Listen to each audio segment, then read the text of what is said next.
Assalamualaikum warahmatullahi wabarakatuh.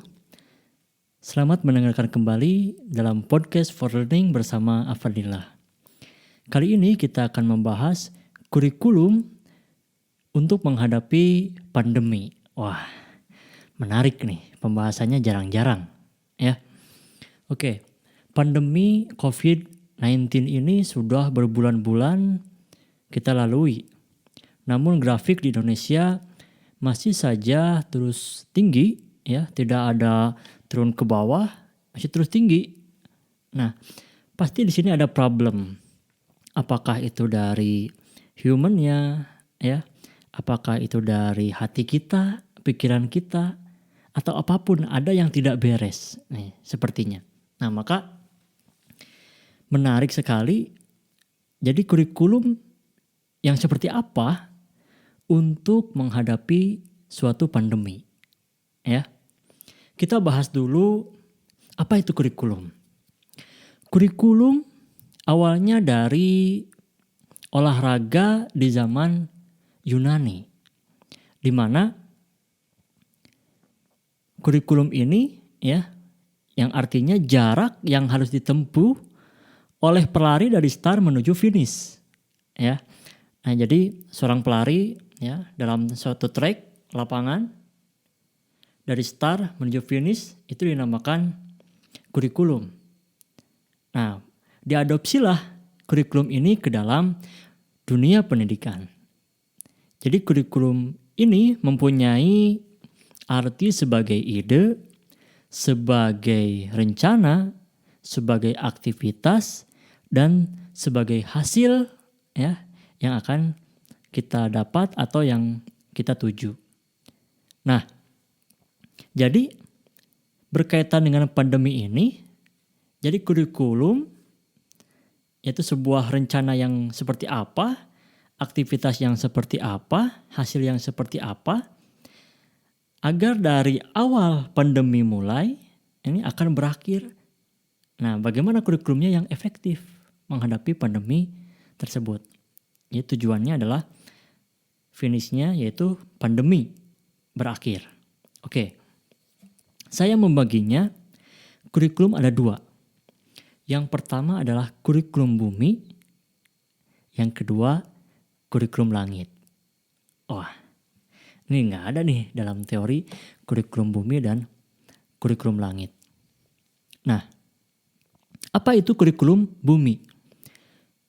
Kurikulum bumi adalah kurikulum yang dirancang ya, yang dibuat berdasarkan logika manusia sebagai ikhtiar di dalam kehidupan kita.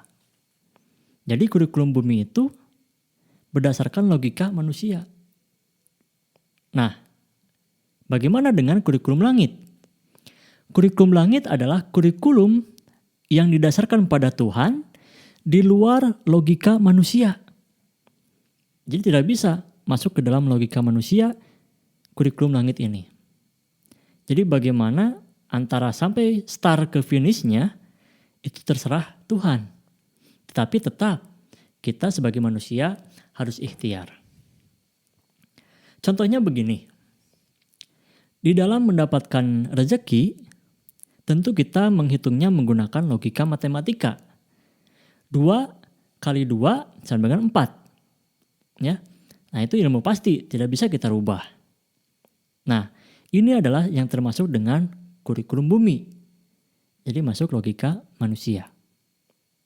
Tetapi di dalam kenyataannya dalam kehidupan sehari-hari, kita memperoleh rezeki 2 kali 2 sama dengan 4. Tentu dong ya, kita ingin lebih dari itu. Atau lebih banyak lagi dari hanya sekedar 4. Tetapi tidak masuk di dalam logika bagaimana 2 kali 2 bisa jadi 8, bisa jadi 10. Nah, di sini adalah adanya peran Tuhan. Ya. Peran Tuhan ini bisa kita dengan yang beragama Islam bisa dengan sholat duha, bisa dengan membaca surat Waqiah. Ya. Ini berkaitan dengan penambahan rezeki yang tidak disangka-sangka yang dijanjikan oleh Tuhan di dalam Al-Quran. Nah, ini yang disebut dengan kurikulum langit, tidak masuk logika. Kembali ke masalah pandemi COVID-19 ini.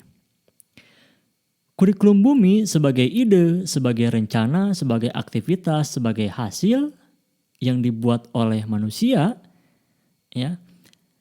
Dalam kenyataannya misalkan kebijakan-kebijakan yang dibuat oleh WHO, kebijakan yang dibuat oleh pemerintah, oleh ID dan lain sebagainya itu berdasarkan logika manusia. Itu yang dibuat adalah kurikulum bumi.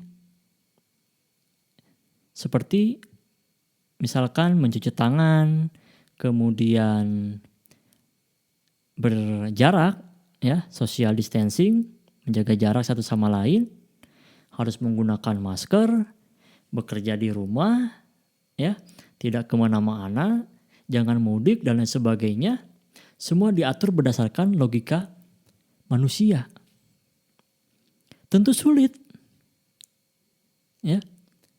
Kenyataannya pandemi di Indonesia ini tidak turun-turun. Ya, tidak turun-turun.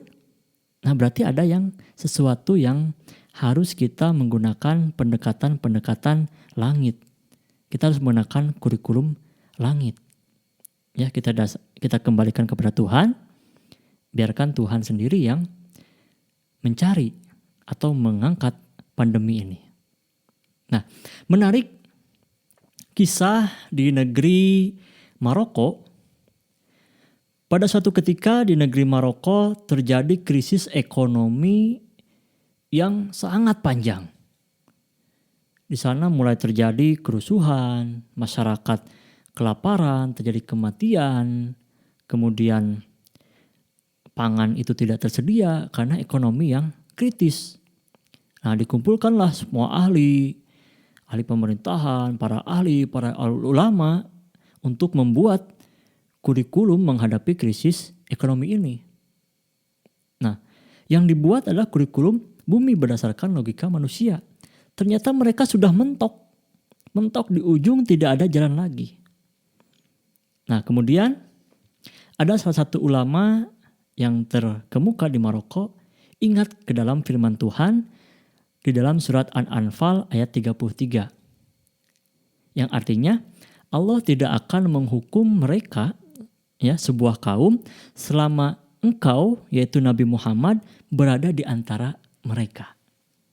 Nah, jadi clue-nya dalam berdasarkan ayat ini adalah jika kita menghadirkan Nabi Muhammad, ya, ke dunia ini, ke lingkungan kita, niscaya Allah tidak akan mengazab kaum tersebut. Ya. Tidak akan menghukum kaum tersebut dengan cobaan yang berat. Nah, kemudian kita harus menghadirkan Nabi Muhammad yang sudah meninggal. Apakah bisa? Bisa apa tidak? Tentu bisa. Bagaimana caranya? Bagaimana caranya yaitu dengan membaca sholawat untuk menghadirkan Nabi Muhammad di tengah-tengah kita. Lalu dibacakanlah sholawat tersebut, ya, yang artinya dengannya Nabi Muhammad terlepaslah ikatan-ikatan, kesusahan, dan terbebas dari segala kesulitan. Ya. Nah, maka semua masyarakat Maroko ini diinstruksikan untuk membaca sholawat, yaitu menggunakan pendekatan-pendekatan langit dan menggunakan kurikulum langit. Lalu apa yang terjadi? Dengan izin Allah, krisis ekonomi tersebut hilang dalam waktu dekat. Maka sholawat ini dinamakan sholawat nariyah, yang berarti membakar jerami yang kering. Nah, ternyata negeri Maroko ini berhasil dengan menggunakan kurikulum langit. Jadi biarkan Tuhan sendiri yang mencabut sebuah bencana, sebuah pandemi ini.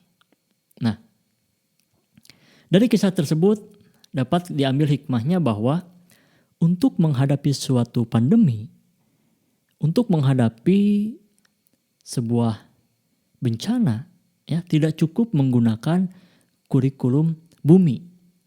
Tetapi kita harus dibarengi dengan menggunakan kurikulum langit. Nah, menarik ya. Mudah-mudahan kita semua dapat menggunakan kurikulum langit ini sesuai dengan kepercayaannya masing-masing. Yang agama Islam menggunakan kurikulum langit berdasarkan agama Islam, yang Kristen menggunakan kurikulum langit ya berdasarkan keyakinan agama Kristen. Begitupun agama-agama yang lainnya. Mudah-mudahan pandemi ini segera berakhir dan Allah sebagai Tuhan kita satu-satunya, sebagai Tuhan semesta alam yang menciptakan alam semesta ini, sangat mudah untuk mencabut pandemi COVID-19. Semoga bermanfaat. Wassalamualaikum warahmatullahi wabarakatuh.